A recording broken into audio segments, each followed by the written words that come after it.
Hello and welcome to Sleep and Learn English from Stories. Tonight I have a special story for you called The Sound That Only Appeared at Midnight. This story is designed to help you relax, improve your English listening skills, and drift off to a peaceful sleep. So get comfortable, close your eyes, and let the story begin. Clara lived in a small, quiet town where the loudest sound after sunset was usually the chirping of crickets. She had recently moved into an old house inherited from a distant relative she'd never met. The house was charming, with ivy-covered walls and a slightly crooked porch, but it held a secret that Clara was about to discover. For the first few nights, everything was peaceful. Clara enjoyed the silence, a welcome change from the constant noise of the city she had left behind. But on the fourth night, just as the grandfather clock in the hallway struck 12, she heard it. A faint, melodic sound, like a music box playing a lullaby she almost recognized. It was beautiful, but also unsettling. Where was it coming from? She got out of bed, her feet cold on the wooden floor, and followed the sound. It seemed to come from everywhere and nowhere at once. She checked the living room, the kitchen, even the dusty attic, but the music faded the moment she entered a room, only to reappear when she stood in the hallway. By the time the clock chimed 12:15, the music was gone, leaving only the familiar silence. The next night, the same thing happened. At the stroke of midnight, the enchanting melody began. This time, Clara was determined to find its source. She didn't search frantically. Instead, she stood perfectly still in the center of the hallway, closing her eyes and letting the music wash over her. It was a gentle, wistful tune. It spoke of happy memories and a deep, quiet sadness. The sound was clearest here, in the heart of the house.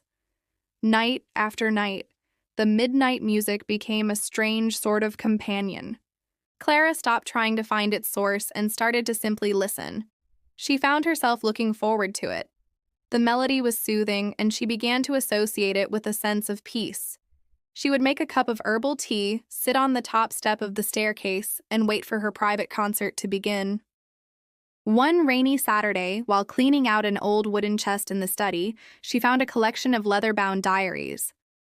They belonged to a woman named Alara, the original owner of the house and the distant relative who had left it to her.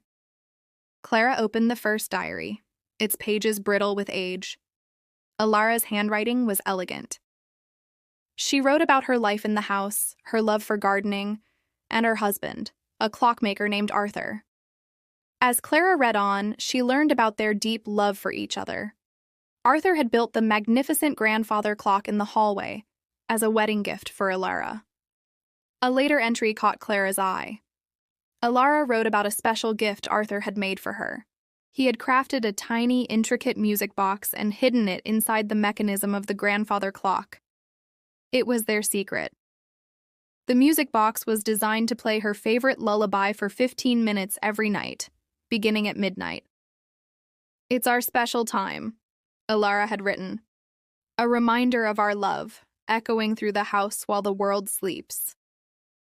Clara read on, her heart aching as the story unfolded. Arthur had passed away suddenly, leaving Alara heartbroken. In her final diary entry written decades later, Alara wrote, "The house is quiet now, but every night Arthur's music still plays for me. It's a promise that love, like a beautiful melody, never truly fades. I hope whoever lives here after me will hear it too, and feel the love that fills these walls." That night, as the clock began to chime 12, Clara didn't sit on the stairs. She walked over to the grandfather clock and gently placed her hand on its smooth, dark wood. The familiar melody began, clearer and warmer than ever before. It wasn't a ghostly sound. It was a legacy of love, a story told in music. Clara smiled. She was no longer just a resident of the old house. She was a keeper of its story. The sound that only appeared at midnight was not a mystery to be solved, but a gift to be cherished. She understood now that the house wasn't empty. It was full of love, history, and a melody that would forever play at midnight. From that night on, the music was no longer just a sound. It was a comforting presence, a nightly reminder that the most beautiful things in life are often the ones we can't see but can only feel with our hearts.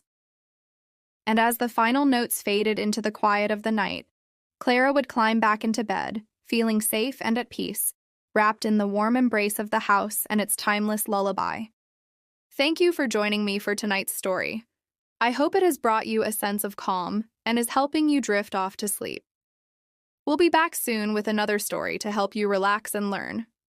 Until then, sweet dreams. Please consider subscribing for more stories like this one. Good night.